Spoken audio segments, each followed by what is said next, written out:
Le ministre des Petites et Moyennes Entreprises, de l'Économie sociale et de l'Artisanat, Achille Basley-Keng III, reçoit en audience ce jeudi 3 juin 2021 dès 11h précises à son cabinet Son Excellence Christian Denis McClough, haut commissaire de Grande-Bretagne au Cameroun. Dans le cadre du lancement des activités préparatoires à la célébration du cinquantenaire au Centre national de réhabilitation des personnes handicapées Cardinal Paul-Émile Léger, la direction de cette institution organise une conférence de presse à partir de 14h. Ces travaux s'inscrivent dans l'optique d'informer la communauté nationale et internationale de cette activité à but hautement social.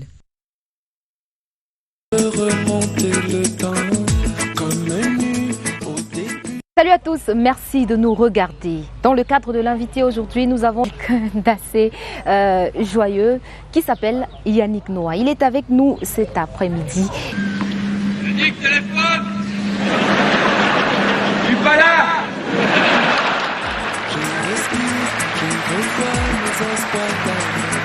Une de mes chansons importantes de mon répertoire, c'est Simon Papatara, comme vous disiez, parce que mon grand-père était quelqu'un de très important dans toute la famille et la communauté. Je suis son premier petit-fils. Vous avez récemment été fait citoyen d'honneur de la ville de Kribi. Ah, ça fait un moment, oui. C'est un peu mon paradis. C'est un peu mon coin de paradis, Kribi. On partait d'ici, à l'époque, Yaoundé-Kribi, c'était une aventure parce que la route était en terre. Donc, votre paradis, c'est chez moi? Ouais, vous êtes de Kribi? Oui. Ouais, alors, c'est super. Je peux remonter le temps comme une Petite balade pour quand Yannick Noah. Merci pour tout. Merci aussi. Il faut revenir. Hein. Je reviendrai. Il y a des témoins. Voilà, c'est donc des programmes alléchants qui nous attendent sur CRTV News. Bonjour à tous, merci d'être avec nous dans cette autre édition de Cameroun Delight de ce matin, jeudi 3 juin 2021. On va poursuivre ce programme avec l'actualité des journaux, la revue de presse présentée par Debbie Kembe qui est avec nous. Bonjour Debbie. Bonjour Comment allez-vous ce matin? Très bien, et vous-même? Je vais bien, merci. Très rayonnante. J'adore votre ceinture et votre rouge à lèvres. D'accord, les couleurs de la joie. Ouais. Alors, on va parler aujourd'hui du Covid-Gate qui se poursuit. Les encore et encore. Les journaux en ont fait écho. D'ailleurs, ils n'en démordent pas. On croyait avoir tout vu ou du moins tout entendu. Mais Cathy, vous serez surprise tout à l'heure. Très bien. La revue de presse, c'est dans un instant.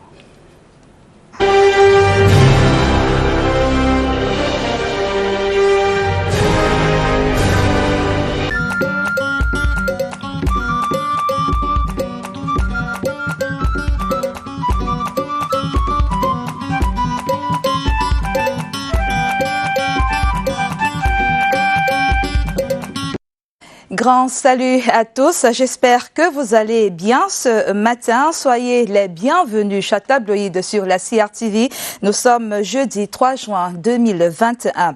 On commence par le défi actuel avec au menu l'analyse d'Alamine Ousmane May sur les conditions de réussite de la stratégie nationale de développement 2020-2030. Le ministre de l'économie, de la planification et de l'aménagement du territoire sans embâche dit tout sur les réformes, les financements, le suivi et évaluation, etc. Défi actuel choisit ce catchphrase, le cap de l'émergence nous impose un grand volontarisme. C'est de la part d'Alamine Ousmane May. Interview fleuve à lire en page 3.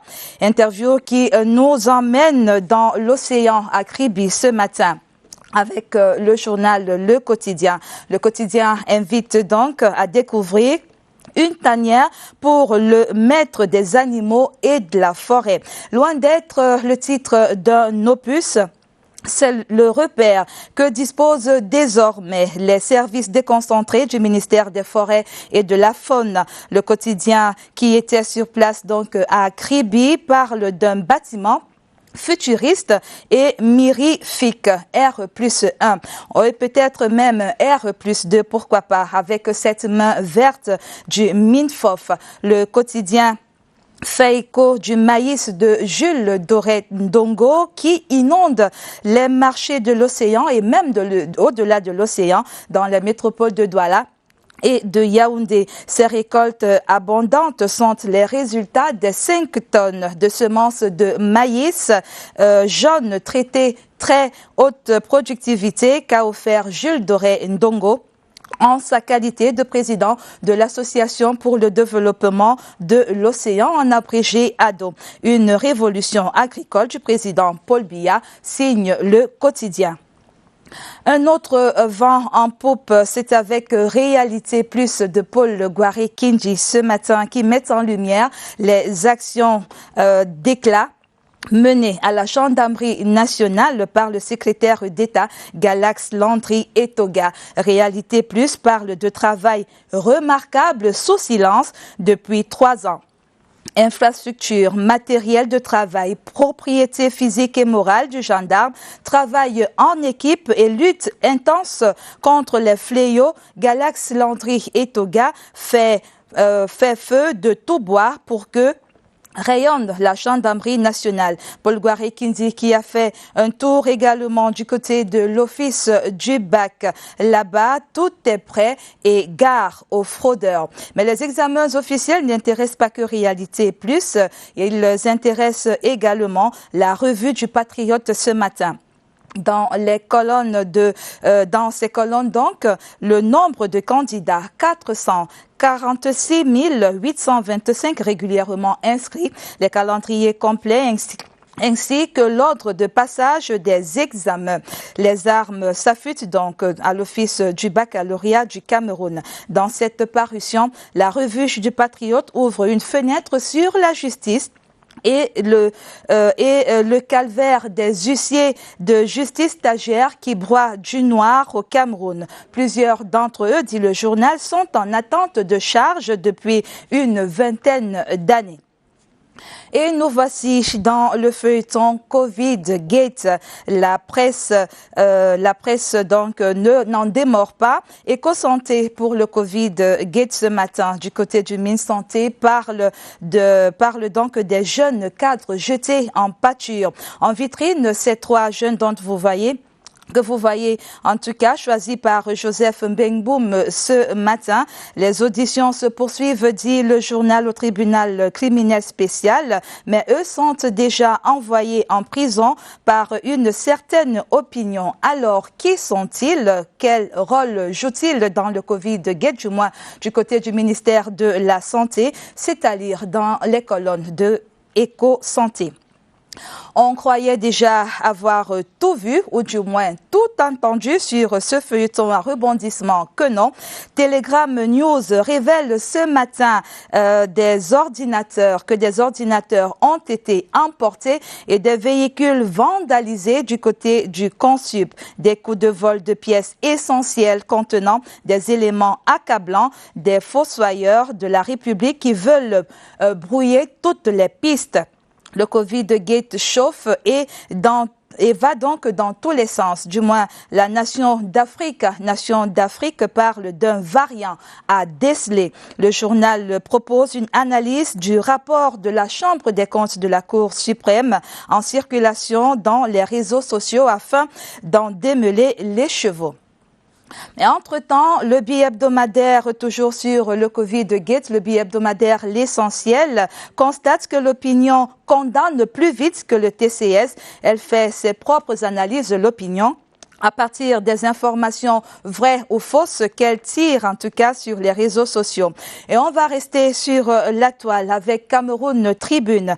Cameroun Tribune qui clique ce matin sur l'économie numérique. Marie-Claire Nana propose un dossier spécial d'une dizaine de pages sur les services financiers, donc les paiements mobiles, le commerce, l'enseignement à distance, etc. Au Cameroun, les infrastructures se mettent en place, les initiatives foisonnent et les retombées sont prometteuses, tout comme la fabrication des drones made in Cameroun. Et oui, c'est possible et c'est Financia qui en fait écho. 200 millions de francs CFA ont été collectés par la start-up camerounaise Tagus Drone. L'argent permettra, selon donc Financia, permettra à l'entreprise de produire les drones solaires de fabrication camerounaise à 100%. Mwengue, c'est une mutation ce matin qui parle qui tire la sonnette d'alarme sur les crimes rituels. Des cas ont été enregistrés et signalé du côté de Yaoundé et environ. Les causes de cette recrudescence sont décryptées autant pour moi par mutation qui donne la parole à un anthropologue. Chaud d'alerte en lecture, pages 4 et 5. Meurtre à Yaoundé, éducation à Yagua dans le Mayo d'Anaï. C'est Lumière Presse qui nous emmène à l'extrême nord. Et là-bas, 3300 actes de naissance viennent d'être établis du moins pour les écoliers nécessiteux, et du matériel informatique a été distribué dans les établissements scolaires pour l'éducation des jeunes filles. C'est le geste de l'élite Mounouna Fouchou. Lumière Presse donne également à lire sur les performances managériales et ces 9 entreprises camerounaises dans le top 500 africain. Alors, après avoir dit tout cela, après nous avoir donné toutes ces informations, qu'en est-il de leur avenir, du moins de leur survie économique? On retrouve Émergence, ce qui nous renseigne à propos que les médias débattent leur viabilité économique à Yaoundé. Les patrons de presse ont croisé le verbe sous l'impulsion du Conseil national de la communication. C'était à Yaoundé hier. L'appui financier de l'État à la presse, la question de l'accès au financement ont été donc, entre autres, des sujets évoqués. Émergence est à lire donc à la page 5 et également sur la parution de ce 3 juin 2021. Voilà, tabloïd, c'est donc terminé en espérant avoir pu stimuler en vous l'envie de lire. Rendez-vous dans les kiosques pour ceux qui adorent l'odeur de l'encre, mais pour les féruches de lecture en ligne, les e-kiosques sont également disponibles et très achalandés. Bonne lecture, bon jeudi et à demain, vendredi.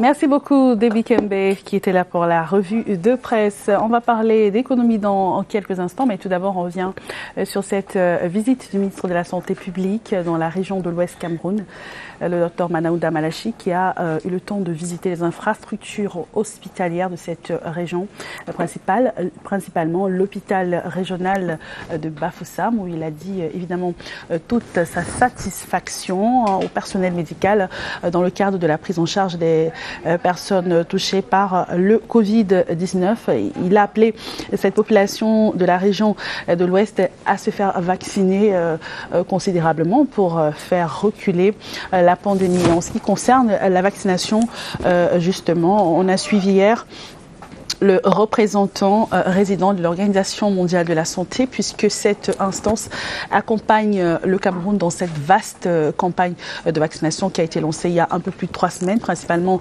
le 12 avril. Donc, dans un entretien avec le docteur Fanuel Bimana, on a compris que beaucoup reste encore à faire parce que les équipes de vaccination qui sont sur place attendent indéfiniment à les personnes qui viennent se faire vacciner contre le Covid-19. Donc l'opération se poursuit et le ministre de la Santé publique n'a pas manqué de rappeler à la population de la région de l'Ouest d'adhérer à cette vaste campagne de vaccination contre le Covid.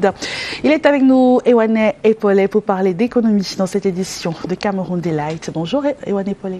Good morning, Cathy. Je vous retrouve dans un instant pour la page éco.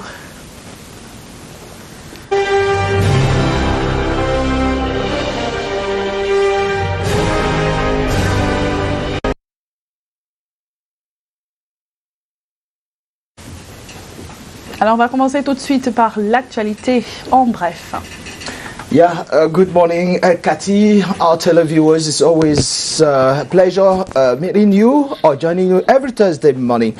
There is forward make news in the economic sector in Cameroon and out of Cameroon. We commence right away with the major news stories of the day. Let's go to the North region, where in Bibemi, the Ministry of Economy, Planning and Regional Development have decided this time to hand some equipment to the council to enable them train youth. And this is in regard to the socio-economic reinsertion of the youngsters in that municipality. And this will also enable them to be self-employed, to generate income for themselves and their families. And secondly, the Cocoa and Coffee Interprofessional Council, the CICC, and the French Chocolate Makers Union, they have signed a framework agreement keeping the price of cocoa produced in Cameroon to the price of 1,640 francs, CFA francs per kilogram. This will be between the period the 2021-2022 cocoa seasons. So the cocoa farmers in the country should be happy because this time, that is this cocoa season, the year 2021 and that of 2022, a kilogram of cocoa will cost 1,640 francs CFA. This same structure, that is the Cameroon Cocoa and Coffee Interprofessional Council, CICC, has also decided to launch a program to boost rural women's revenues. That is true cocoa farming. So the women also, they need to this time around get involved in cocoa farming in the country. Voilà, on va poursuivre avec la deuxième partie où on va mentionner l'augmentation des prix de certains produits de base.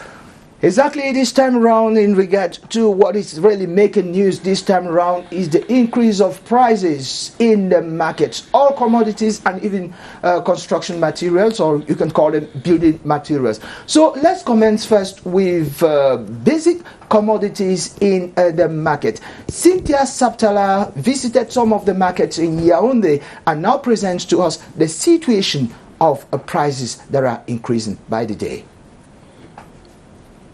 Beef or chicken, a choice that is no longer possible, according to consumers, as many now see their prices have risen.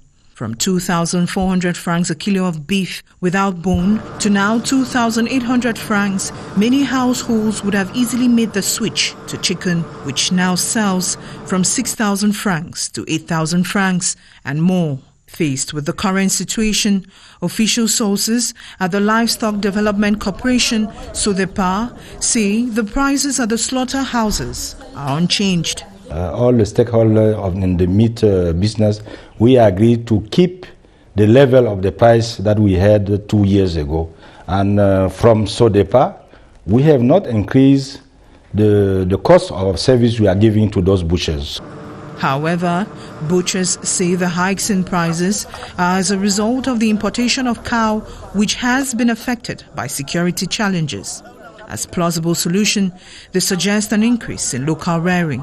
As concerns the prices of poultry products, experts in the subject say with assistance from government, there is a possibility in stabilizing the prices of chicks and their feed. The solution is to give support to farmers, mainly to the producer. Same observation when it comes to tomatoes, which was initially sold at 1,000 francs a basket, now selling at 7,000 francs to 12,000 francs.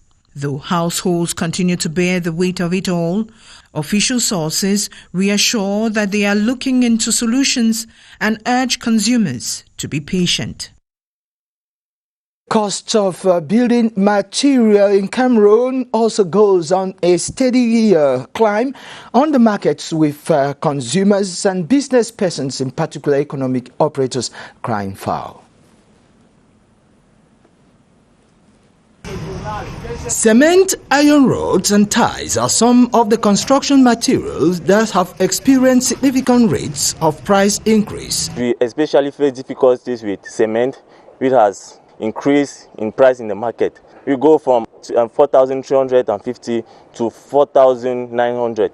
If the government, before they plan 1 year before, when they plan, they take 3 months to sensibilization. Economic operators now face some challenges. At the beginning, we give them an estimate of how much their construction is going to cost them, and they give us the money according to the phases we are to do in the construction. And when you are carrying out a phase, and then there's a sudden increase in the price, you face difficulty to go to the client and tell him that there's an increase in the price. He does not understand that. We face so many challenges. First and foremost, contracts that were already ongoing, we are obliged to complete them because we already signed contracts with our clients. Some of them may understand with us and come in to add a little bit of finances. Some will not just want to hear because we already have a signed agreement already. Not only are projects delayed, but there are thousands who their jobs are at stake due to the rising prices of construction materials. And that's it. Let's now talk about the figure of the day. That is 50%. Qu'est-ce que ces 50% représentent? And this 50% is the amount of money that is Cameco has decided, that is the percentage of transport, flight transport from Douala to Maroua or from Yaoundé to Maroua, that Cameco has decided to reduce on the transportation of students, teachers and support staff of the University of Maroua. So the teachers, the students and the support staff working or they at the University of Maroua this time have to travel. They have from Douala to Maroua or Yaoundé to Maroua, having to pay just, let's say, half of the tariff. And that's it. Voilà, une très bonne nouvelle pour refermer cette page. Et merci beaucoup, Ewan Epolé, d'avoir été avec nous ce matin. And stay and keep watching CRTV. Cameroun Delight se poursuit avec, dans un instant, le journal en anglais présenté par Gilbert Ongeni. Anya, on se retrouve juste après les informations.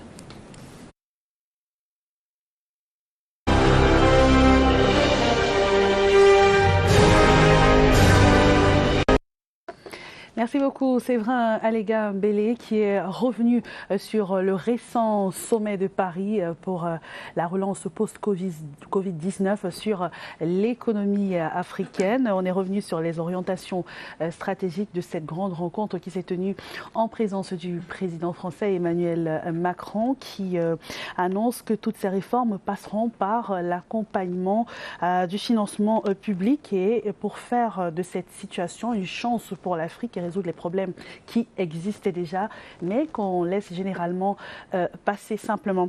Et puis, dans le cadre de la santé, bientôt, la construction d'un hôpital régional annexe dans la ville de Mbalmayo grâce à un accord de financement de l'Arabie Saoudite et du Koweït.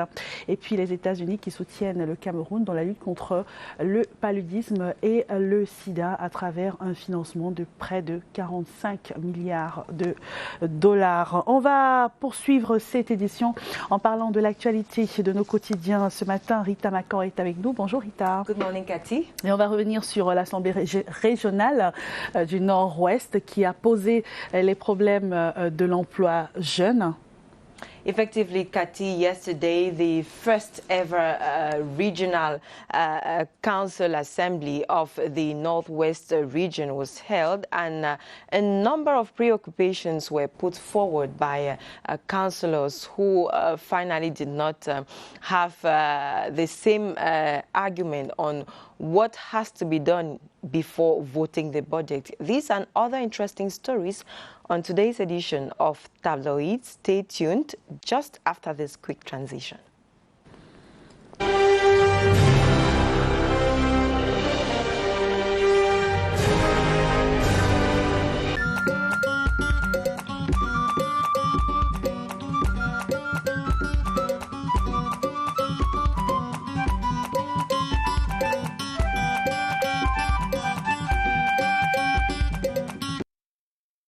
Thursday, June 3, 2021. Hello, dear viewers. Welcome to your daily press review on CRTV and CRTV News. Let's kickstart our review this morning with Cameroon Tribune, which talks about cooperation to diplomats at the Star Building. Cameroon Tribune today tells us that Prime Minister Joseph Dion Gute received in separate audiences the new High Commissioner of Great Britain and Northern Ireland to Cameroon, Dr. Christian Denis Maclou, and the new European Union Ambassador to Cameroon, Philippe Van Dam. Read more on the bilateral cooperation between Cameroon and Great Britain, and of course Cameroon and the European Union on today's edition of Cameroon Tribune, precisely on page 4. Let's go over to the Northwest region, where the Regional Assembly budgetary session ran into storm.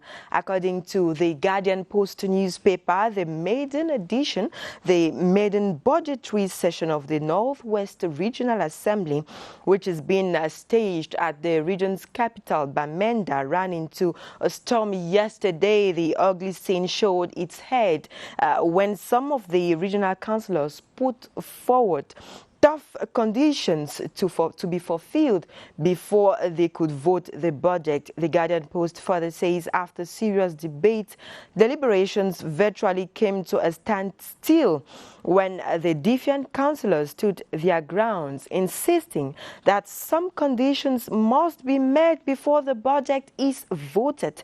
Find the details of the tough discussions on page 3 of the Guardian Post newspaper.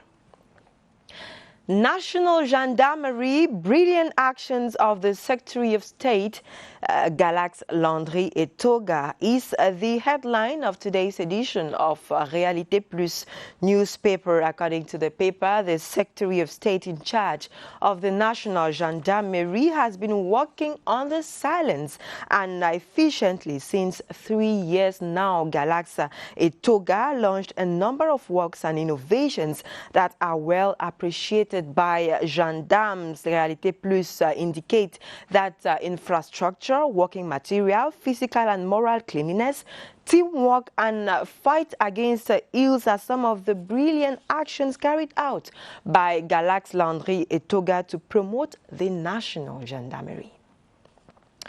On to this boiling issue on the management of COVID-19 funds, Telegram newspaper headlines: COVID Gate, computers taken away and cars vandalized at the Supreme State audit. According to the weekly newspaper, Rose Mba Acha is facing a weird phenomenon, the theft of some essential documents containing proofs against enemies of the Republic, unidentified people. According to Telegram, want to hide the truth.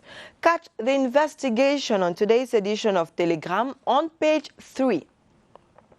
La Nation d'Afrique, still on this story, says there is a variant to be detected in the management of COVID-19 funds. According to the weekly newspaper, the report attributed to the audit bench of the Supreme Court, which can be found on social media, arouses a lot of controversies. La Nation d'Afrique's newsroom today analyzes the said report to disentangle the truth from the fake.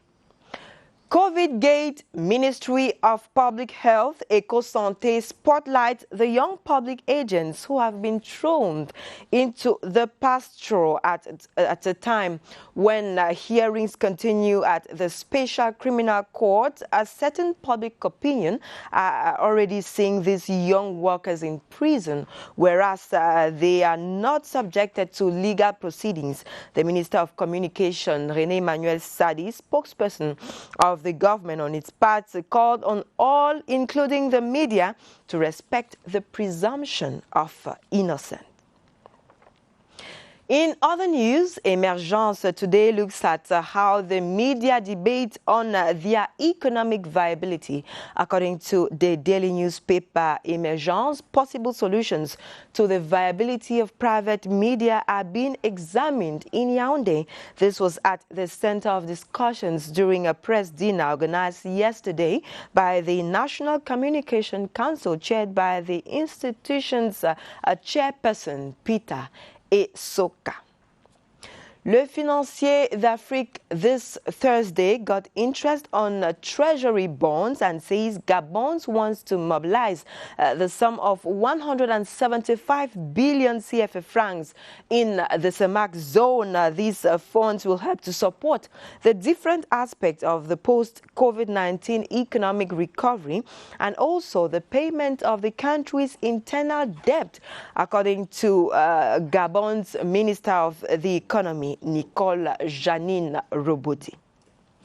A new den for the Ministry of Forestry and Wildlife. With this captivating headline, Le Quotidien newspaper reports that a new building to host the staff of the Divisional Delegation of Forestry and Wildlife of the Ocean Division in Kribi South region has been inaugurated.